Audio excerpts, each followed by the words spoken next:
And the last thing I've been able to do is watch cricket. I'm forget about Ashes. Even my own country, I have time to watch because what I've gone through in the last 14 months, I mean, everything else before in my life, like cricket, has become, trivial. Mm. Well, now, former Pakistani Prime Minister Imran Khan has warned his country could be heading back to the dark ages. In the last year alone, Mr. Khan has been removed from office, faced an assassination attempt, arrested by the military and handed dozens of corruption charges. That's all while violent clashes continue between the police and his supporters. Well, Imran Khan joins me now live on the programme. Good afternoon to you. Good afternoon, Kathy. Thank you very much for joining us this afternoon. You face, I think, more than 100 criminal cases and charges, including treason, corruption and murder. Do you fear being arrested again imminently? Well, Kathy, there are 170 cases so far, and I'm heading towards my first double century. And these are in the last few months, because at the age of 70, I never had one criminal case, and in just a few months, I've 170. And the objective is to put me in jail, because you see, this is the election year, and my party is by far, right now, the biggest party, the most popular party in the country. According to all opinion polls, in the by-elections, we won 30 out of 37 by-elections. So the establishment has decided that whatever happens, I should not be coming back into power because they were the ones who removed me 14 months back. Well, and so all this is going on really to ensure that I'm disqualified or in prison, so my party loses the election. well, whatever happens, if you are thrown in jail, if the worst happens, will you and your party continue to run for those elections? Well, I'm almost certainly going to go to jail. I mean, I'm mentally prepared because, 170 cases and they're increasing by the day. So all they have to do is cancel bail in one of the cases. And then, of course, they've got military courts now. And military courts, because in the civilian courts, the cases are so bogus that none of them I get bails. But in the military courts, for sure, they'll put me in jail. So mentally, I'm all prepared for going into jail. But yes, definitely the party will fight contest elections.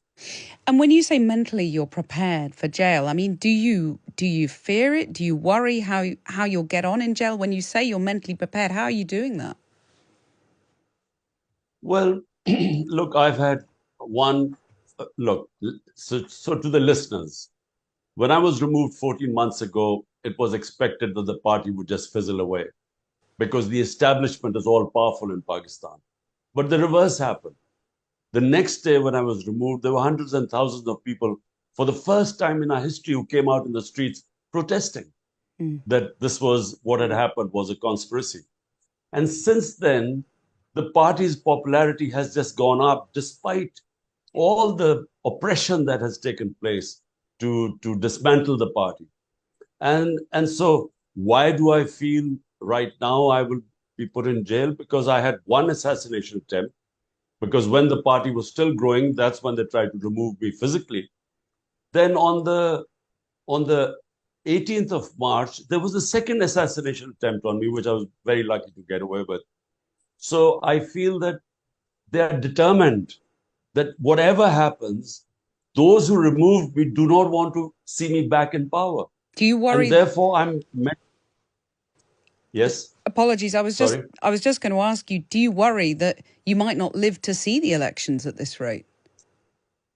Look, I'm, someone who's quite fatalistic about this thing. I believe that, when your time comes to go and it's in God's hands and, nothing can stop it. In fact, the two times I escaped death, the only reason, I mean, there's no logical way I should have escaped it. It was, in my opinion, the will of God. So, in a sense, whenever the time comes, we have to go. But jail is a certainty.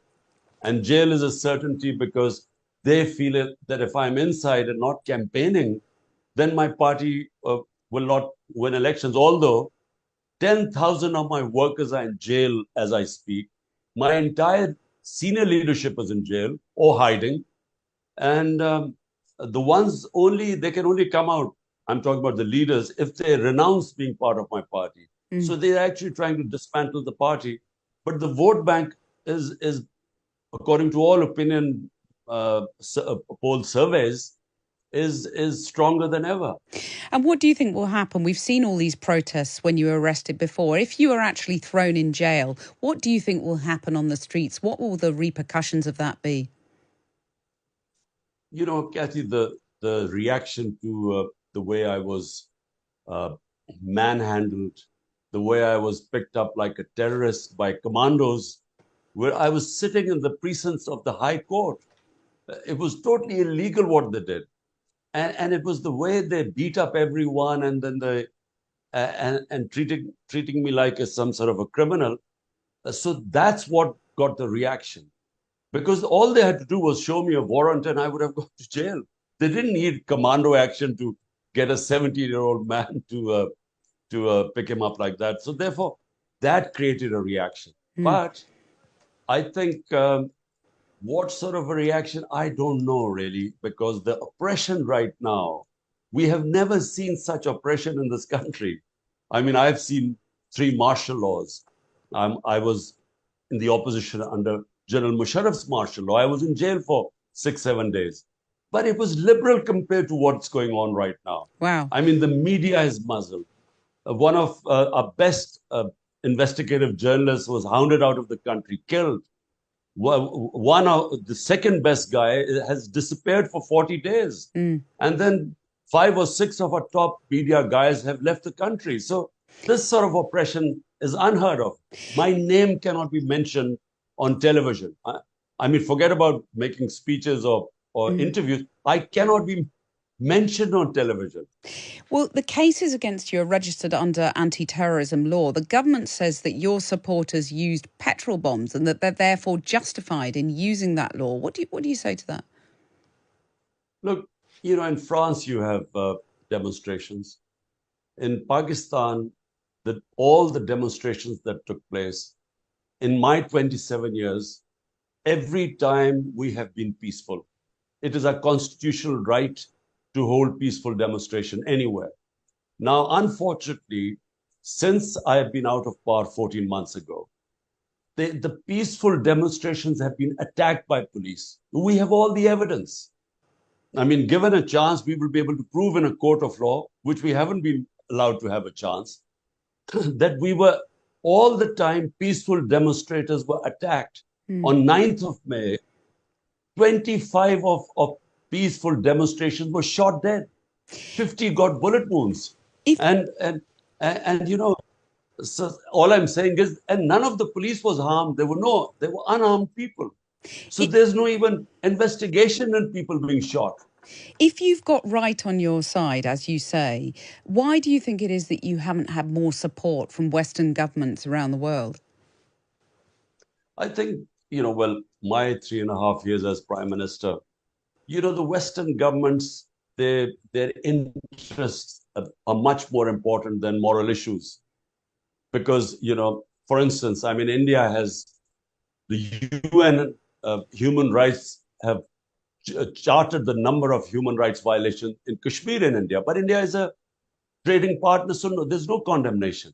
Similarly, right now, I think our government is supporting Ukraine. And so, therefore, although they know that this is an undeclared martial law in Pakistan right now, our democracy is being dismantled. You know, all the institutions which uphold democracy, like the judiciary, like free media, like political workers being victimized right now, they Mm. all know what's going on. But I think that, you know, there's no condemnation from the governments. There is some from the media, Western media, but none from the governments. You know, people here know you very well as a cricket star. I wanted to ask you, it seems almost trivial compared to what we've been talking about just now, but I wanted to ask if you've been watching the Ashes. No, Kathy, listen, in the last thing I've been able to do is watch cricket. I'm forget about Ashes. Even my own country, I have time to watch because what I've gone through in the last 14 months, I mean, everything else before in my life, like cricket, has become, trivial. Mm. I mean, it's sad because, obviously you're so consumed by your political troubles, understandably so, of course. But I wonder whether when you talk about mentally preparing yourself for jail and staying strong, as it were, does the memory of your sporting success keep you going in some way? Do you know what? My cricket, I hardly remember much. I learned lessons from competing on the cricket field, which helped me in my latter life, whether I was, building this cancer hospital, which was for the poor people. If I hadn't taken the highs and lows of sports and understood how to take the bad times, I would not have succeeded there, and certainly not in politics, because I was in the political wilderness for about 14 years of my life. So, but the last 14 months, what I've gone through, basically the country's establishment. I mean, once they go against you, then I mean, it's impossible really to fight back, Mm. because how do you fight back against the all powerful establishment, and all the political parties ranged against me, all 12 of them on one side, backed by the establishment, and I'm all alone, and my party, all the senior leadership is in jail, and all the work, 10,000 workers picked up. So it's a very tough time I'm going through. Two assassination attempts, and who knows, a possibility of a third one, certainty of going to jail. So it is the biggest struggle of my life. Mm. But it's not politics. Let me just finally say, it's not politics. We are fighting actually for democracy, in terms of democracy meaning freedom. And democracy can only come when there's rule of law. Mm. When you have the powerful in a country above law, as it is the case in Pakistan, I'm afraid the country has no future. The people who die crossing the Mediterranean, or going over from South America to North America, immigrants who risk their lives, all are escaping countries which do not have rule of law, and hence are called banana republics, or where there's poverty, are moving towards countries which have rule of law, Mm. which have democracy, freedom. So this is what we are fighting for in Pakistan. I Yeah. started my movement 27 years ago, movement for justice. It was for movement for rule of law. That's the crucial issue at stake. Thank you so much, Imran Khan, for making time to talk to us this afternoon on the programme. Thank you.